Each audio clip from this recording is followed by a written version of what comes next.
안녕하세요. 와우 디노입니다. 애니메이션은 어린이들뿐만 아니라 어른들에게도 많은 영감과 창의력을 주기에 시간이 갈수록 더 큰 사랑을 받는 장르가 되었는데요.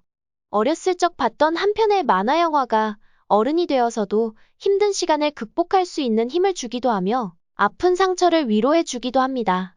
어려운 환경 속에서도 기죽지 않고 멋진 모험을 통해 성장하는 주인공처럼 세상을 향해 용기 있게 닻을 올려 항해를 떠날 수 있는 꿈을 심어주기도 해요.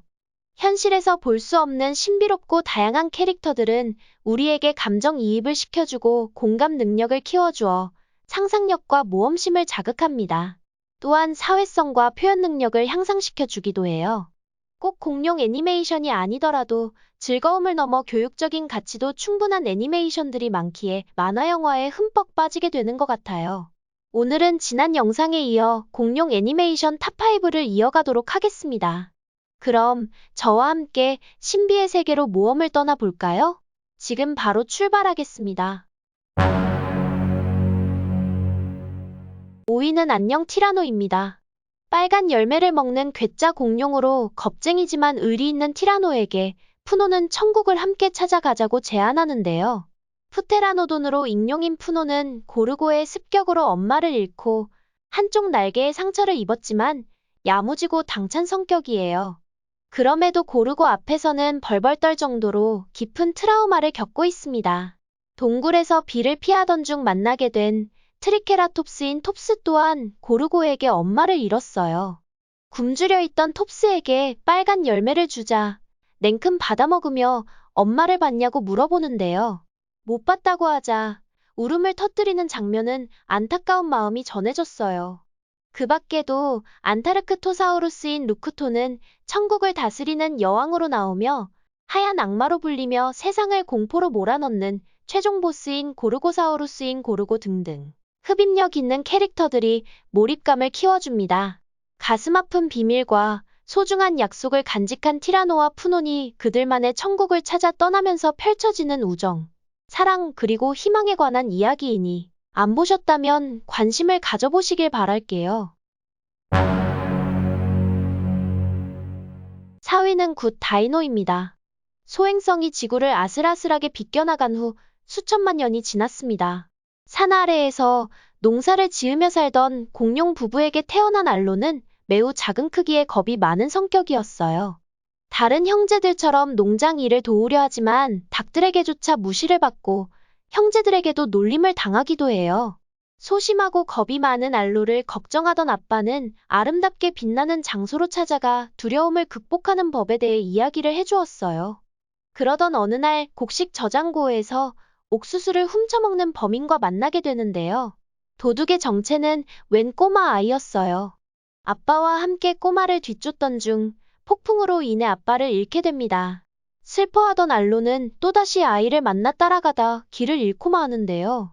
집을 찾아가던 과정에서 우여곡절을 겪으며 아이 또한 상실감을 느끼며 살아가는 착한 심성을 가졌다는 걸 알게 되고 서로에게 의지하며 힘든 상황을 극복하기 위해 노력합니다. 폭풍이 몰아치기도 하고 익룡의 공격을 받기도 하며 티라노 무리를 만나는 등 여러 위기의 순간들을 통해 진정한 용기를 배우고 집으로 무사히 돌아갈 수 있을까요? 아직 못 보신 분들에게 추천드립니다. 3위는 다이너소어입니다. 평화로운 이구아노돈의 서식지에 침략자가 나타나 부화 직전의 이구아노돈 알들이 전부 짓밟히고 마는데요. 그 중에 알 하나가 표류하여 멀리 떨어진 섬에서 깨어납니다. 깨어난 알라다는 원숭이 가족으로부터 보살핌을 받으며 낙원 같은 섬에서 자라나게 되는데요. 그러던 어느 날 거대한 유성이 지구에 떨어져 충돌하고 결국 서식지는 폐허가 되고 맙니다. 안전한 곳을 찾아 나선 그들은 부족한 물과 먹이 그리고 무서운 공룡들을 피하느라 무척 힘든 여정을 보내던 중 우두머리인 크론의 독선적인 판단과 결정이 알라다와 부딪히게 되어 무리에서 쫓겨날 위기에 처하는데요. 그러던 중 거대한 사냥꾼인 카노타우르의 등장으로 서로 협동하여 맞서 싸웁니다. 알라다는 크론과의 갈등도 극복하며 새 지도자로서 무리를 위해 새로운 보금자리로 인도할 수 있을까요? 귀여운 여우 원숭이 한 마리를 위해 만들어진 디지털 모피는 인간의 몸에 있는 털의 숫자와 맞먹는 110만 개에 육박하는데요. 물, 바람, 먼지 등의 반응에 미세하게 변하는 털의 결을 재현하는 데만 1년이 걸렸다고 해요. 시간이 되실 때 관심을 가져보시길 권해드려요. 2위는 아이스 에이지 3입니다. 매니와 엘리가 새로 태어날 아기에 집중하자 입양으로 가족이 된 나무늘보 시드는 소외감을 느끼는데요. 그러던 어느 날 지하 세계로 내려갔다가 우연히 세 개의 알을 발견하고 가져와 키우게 됩니다. 사실 그 알은 티라노의 알이었는데요. 공룡들이 알에서 깨어나자 매니는 다시 돌려놓으라고 하지만 시드는 그럴 생각이 없어 보여요. 시드는 잘 키워보려 노력하지만 매니와 엘리가 태어날 아기를 위해 만들어 놓은 놀이터를 망치고 마는데요.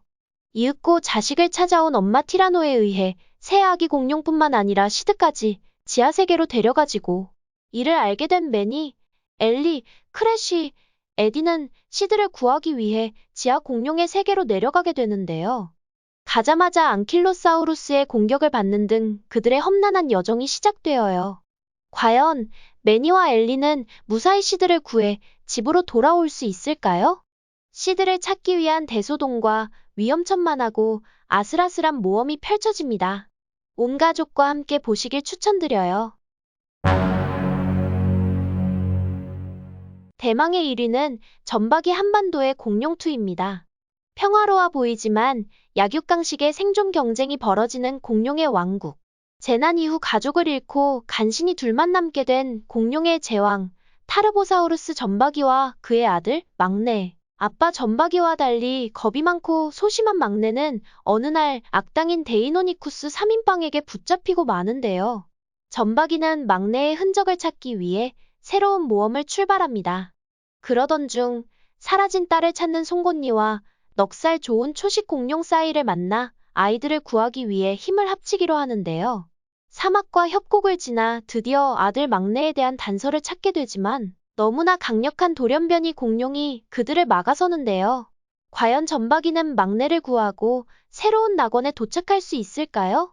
점박이 한반도의 공룡2는 과학적 오류가 존재한다는 평가에도 흥행에 성공하며 많은 사랑을 받았는데요. 실제와 다른 고증의 오류나 기술적으로 부족한 부분이 있음에도 우리나라 고유의 공룡 캐릭터인 것 같은 점박이와 막내에게 왠지 마음이 더 가는 것 같아요. 짧은 영상으로 감정선을 모두 전달하기에는 부족하기에 아직 안 보셨다면 꼭 한번 보시길 추천드려요. 오늘 내용은 여기까지인데 어떠셨나요? 주관적인 순위이니 의견차가 있다고 해도 너그럽게 이해해주시고 재미로 봐주시길 바랄게요. 10개의 공룡 애니메이션을 추천드렸는데요.